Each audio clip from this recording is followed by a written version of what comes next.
할렐루야. 오늘 하루도 하나님의 말씀에 순종하며 나아가는 삶이 되시길 바랍니다. 33장입니다.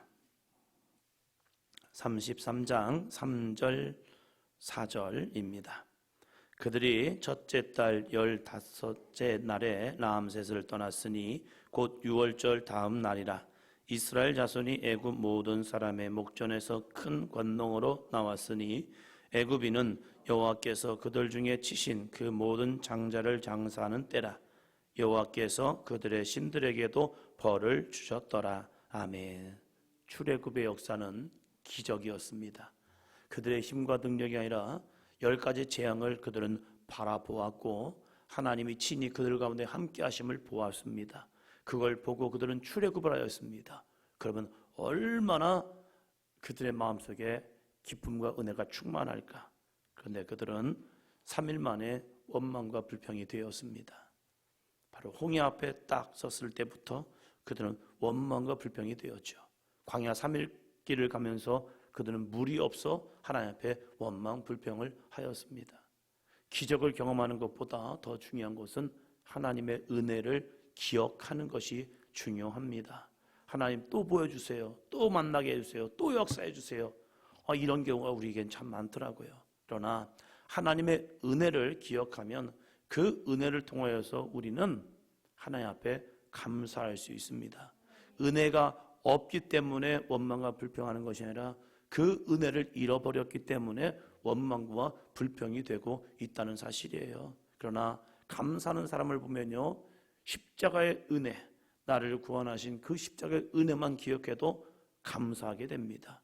사도 바울은 항상 기뻐하라, 쉬지 말고 기도하라, 범사에 감사라고 우리에게 말씀합니다. 이 사도 바울은 이 삶을 자체를 보면요, 그닥 감사할 게 별로 없는 것 같습니다. 그가 복음을 전하면서 만나는 것은요, 늘 고난과 역경이 오고요, 그리고 핍박이 오고요, 오해가 참 많았습니다. 특별히 유대인들은 이 바울을 쫓아다니면서 그를 대적하였고 그가 세운 교회마다 이간질시켰고요, 그러면서 그에게 막 영적 권위까지 무시하면서 이런 일들을 벌였습니다. 그럴 때 이 사도 바울이 사역을 하면 할수록 많은 고난이 그에게 왔습니다. 그러면 그게 감사할 일일까? 그런데 이 사도 바울은요, 늘 고백하는 것이 그는 많은 영적 체험이 있음에도 불구하고 그에게 있어서 가장 아름다운 은혜의 고백은요, 담에색 도상에서 예수님 만난 사건이요. 그래서 죄인 중에 죄인이었던 자신을 부르신 하나님의 은혜, 예수 그리스도의 만남, 그 만남을 기억하면서 그는 늘 감사하는 겁니다. 그 만남 하나만으로도 주님의 은혜입니다. 내가 그때 주님을 만나지 않았더라면, 내가 그때 예수 그리스도를 만나지 않았더라면 나는 여전히 예수 그리스도를 믿는 그리스도인을 핍박하는 하나님의 뜻을 거스르는 사람이 되었을 텐데, 그때 주님이 나를 만나 주심을 통해서 주님의 은혜가 나에게는 족합니다. 할렐루야. 그 만남 하나요, 내가 그리스도인이 됐다는 그 사실만으로도, 내가 이렇게 주님 앞에 나와서 예배할 수 있다는 것만으로도 감사할 수 있다면 그 사람의 신앙은요, 진짜입니다. 진짜예요. 과거 우리 믿음의 선진들의 신앙을 보면요, 뭐 화려한 걸 이룬 것도 아닙니다. 많은 것을 이룬 것도 아닙니다. 그들이 뭐 먹고 사는 것이 좋았던 것도 아닙니다. 여전히 그들은 가난하고 불쌍한 삶을 살았던 거죠. 지금의 모습에 비하면요, 그들은요, 너무 어쩌면 외적으로는 초라한, 육적으로는 초라한 삶을 살았을 거예요. 그럼에도 불구하고 그들은 예수님만으로도 정말로 감사하는 삶을 살았습니다. 그것이 진짜 예수님을 만난 사람의 모습이지요. 우리에게도 많은 이 이스라엘 백성들의 40년 동안 여정이 33장에 쭉 소개되어 있습니다. 이 여정 속에서 그들은 얼마나 많은 은혜를 경험한지 모릅니다. 그럼에도 불구하고 끊임없이 원망과 불평했던 것은요, 하나님을 바라봐야 할 하나님의 백성들이 늘 하나님을 제쳐놓고 이 땅의 모습만 바라봤기 때문에 그래요. 눈을 들어 하늘 보라. 이 어지러운 세상 가운데 정말로 하나님의 거룩한 은혜를 다시 한번 바라볼 수 있는 저와 여러분이 되기를 주님의 이름으로 축원합니다. 그러면서 하나님께서는 야, 너희들이 이 땅을 바라보니까 원망과 불평이 되었잖아. 우리가 바라볼 것은 무엇인데요? 34장 2절입니다. 34장 2절. 너는 이스라엘 자손에게 명령하여 그들에게 이르라. 너희가 가나안 땅에 들어가는 때에 그 땅은 너희의 기업이 되리니 곧 가나안 사방 지경이라. 아멘. 이스라엘 자손에게 명령하여 그들에게 이르라. 너희가 가나안 땅에 들어가는 때에 그 땅은 너희의 기업이 되리니. 이스라엘 백성들이 바라볼 것은요, 하나님께서 그들에게 주실 가나안 땅이었어요. 광야가 아니었어요. 홍해가 아니었어요. 문제가 아니었어요. 그들의 배고픔도 아니었고 그들의 목마름도 아니었습니다. 그들이 바라볼 것은요, 그들이 가야 할 가나안 땅이었습니다. 할렐루야. 그러면 소망이 있잖아요. 꿈이 있잖아요. 아브라함에게도 하나님이 말씀하시죠. 내가 너로 큰 민족을 이루고 내게 복을 주리니 너는 복이 될지라. 하나님께서는 아브라함에게도 꿈을 주셨단 말이에요. 그 꿈을 주시니까 그 꿈을 바라보면서 가나안 땅을 밟을 때마다 그 땅의 이쪽 저쪽 다니면서 거주할 때마다 얼마나 감사했을까. 하나님, 이 땅이군요, 이곳이군요. 장차 이곳에 하나님의 백성들, 나의 자손들이 이 땅에 충만하겠네요. 그가 봤던 별, 그가 바라봤던 바다의 모래들, 이것들을 바라보면서 하나님께서 이곳에 이렇게 많이 이 백성들을, 나의 백성들을, 나의 자손들을 줄 것이다라는 거룩한 소망을 품고 나아갔잖아요. 그런데 이 백성들은요, 여전히 40년의 시간 동안 이 땅만 바라본 거예요. 하나님을 바라보지 못하고 하나님의 약속의 말씀을 바라보지 못하고 땅을 바라보니까 원망과 불평이 되었다는 사실이에요. 다시 한번 우리가 하나님의 주신 약속의 말씀을 붙들고 나아갈 수 있는 삶이 되기를 주의 이름으로 축원합니다. 우리는 현실을 바라보는 자가 아니라 하나님의 약속을 바라보고 믿음으로 전진하는 삶이 되기를 주의 이름으로 축원합니다. 이것이 믿음의 사람이라는 거예요. 현실은 여전히 있다니까요. 현실을 무시하는 삶이 아니에요. 현실 가운데 있지만 하나님의 약속의 말씀을 붙들고 꿈과 소망을 바라보며 나아가는 우리 사도행전 교회가 되기를 주의 이름으로 축원합니다.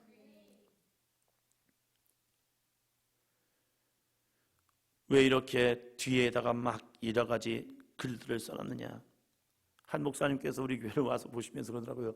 이렇게 막 이것저것 써놨어 그러더라고요.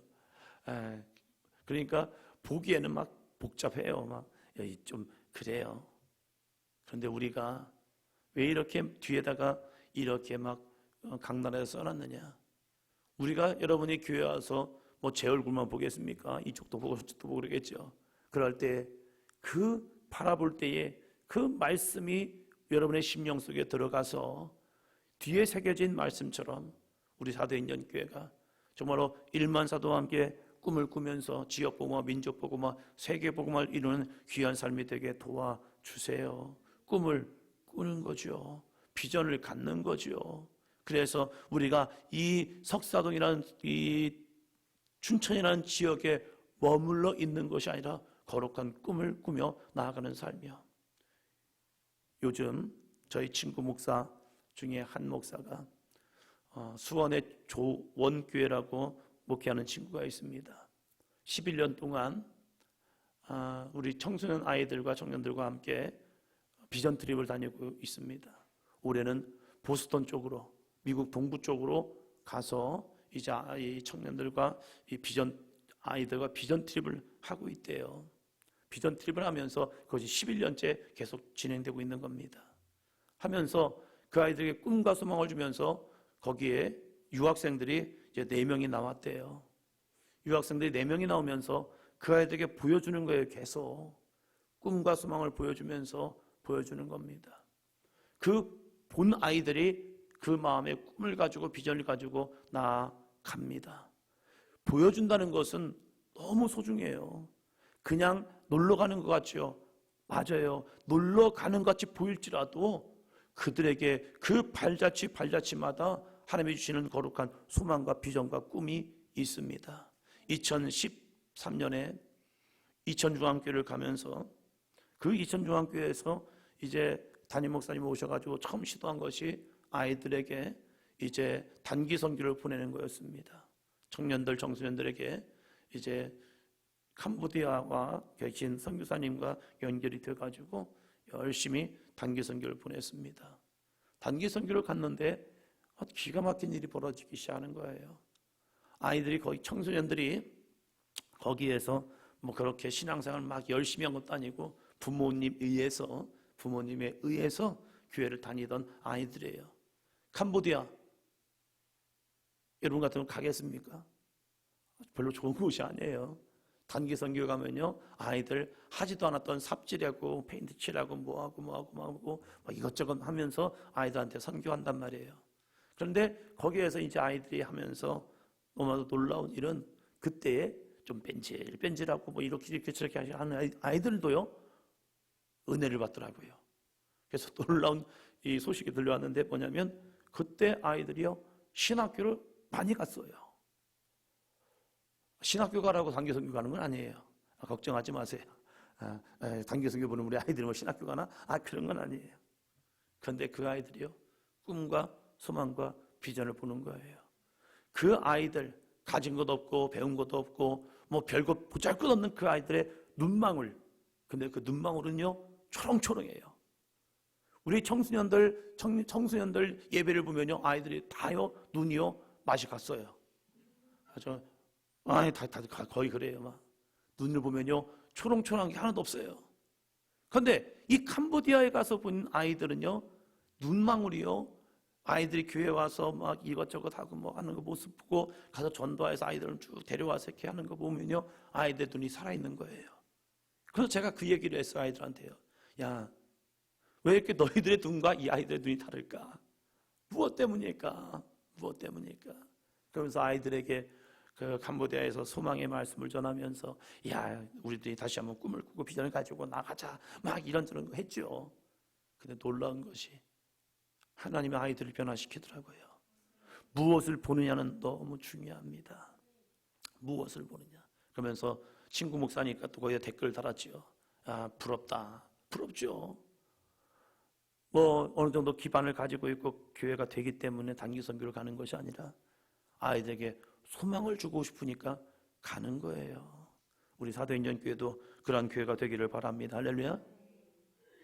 아멘 해주신 분들은 단기 선교 갈 때 많이 후원금을 좀 내시기 바랍니다. 그냥 가는 거 아니에요. 교회가 많이 후원해주고 갈 때 그것이 가능한 거지.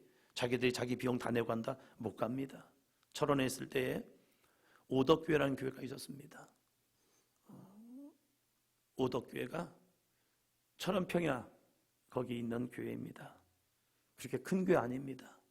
그 당시 교회를 생각해보면 저희 교회보다 조금 더 사이즈가 있었던 교회 같아요. 조금 더 재정적으로 보니까.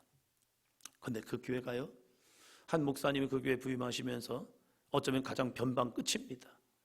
거기를 지나면요 이제 경계선입니다. 민통선 예전에는. 그래서 그 바로 이제 평야를 조금 지나면 이제 그때부터는 민통선이 되는 그런 어쩌면 북방의 끝입니다. 그런 북방의 끝에 있는 교회에 부임하셔가지고 그 목사님께서 그 평야다 보니까 아이들이 좀 있었습니다. 청소년들도 있었고. 근데 거기에서 목사님들이 꿈을 갖게 했습니다. 그 곳에서도요 아이들 데리고 미국으로 보게 하는 겁니다. 에이 뭐 이렇게 갑니까? 아이들 갑니까? 거기서 목회하면서 제 안에 느꼈던 가장 이 답답함이 그거였습니다. 부모들이 자녀들에게 그렇게 꿈을 주지 않아요. 꿈을 주지 않아요. 그렇게. 그렇다고 뭐 못 사는 삶이었냐? 아니에요. 농사를 져도요 1년에 연봉 1억을 만들어낸 사람들이 그 철원 사람들입니다. 변호사만 져도요. 그 정도 분홍들이 많아요. 그런데 그들은 그렇게 꿈이 없습니다.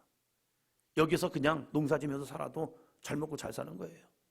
한 목사님이 자기 누구를 간증하는데 삽을 가지고 논을 가는데 에쿠스 끌고 간대요. 그러면서 에쿠스 그 현대자동차 서비스센터에서 논에 갈 때는 좀 끌고 가지 마시라고 밑에 다 긁힌다고. 삽 들고 에쿠스 끌고 가는 사람들이 그쪽 사람들이에요. 그만큼 잘 살아요. 근데 그렇게 많은 꿈과 비전이 없어요. 여기서 잘 먹고 잘 산다는 마음 때문에. 그런데 아이들에게 꿈을 주기 위해서 포기하는 겁니다. 무엇을 보느냐에 있어서 그들의 시선이 달라지는 거예요. 맨날 쌀농사 짓는 놈만 바라보면요, 나는 농사꾼인 거예요. 그러나 세계를 향해서 바라보면요, 그들은 세계를 정복하고 다스릴 수 있는 믿음의 사람이 됩니다. 우리 사도행전 교회도 하나님께서 이스라엘 백성들에게 이 거룩한 가나안 땅을 보게 하셨습니다. 왜 그들로 하여금 이렇게 많은 곳을 다니게 하였느냐? 이곳이 바로 하나님이 거하시는 거룩한 땅이 되고 이곳에서 하나님의 역사를 바라보게 할 수 있는 믿음의 땅이 되라고요. 그래서 하나님께서 이들에게 주셨음에도 불구하고 여전히 땅만 바라보니까 늘 그들은 배고프고 목마르고 힘든 존재밖에 되지 않습니다. 아닙니다. 하나님은 아브라함에게 벌써 복을 주셨습니다. 어떻게 해요? 너는 세계 모든 민족 위에 뛰어난 백성이 되고요, 너희들을 통하여 복의 근원이 되리라. 할렐루야. 이 약속의 말씀을 다시 한번 이 백성들에게 하나님은 선포하며 나아가라고 말씀하고 있는 겁니다. 그들에게 주셨다 완료형으로 항상 말씀하시더라고요. 그리고 너희가 이제 들어가면 이렇게 살아가라 라고 말씀하고 있습니다. 그래서 어떻게 바라보느냐가 참 중요하죠.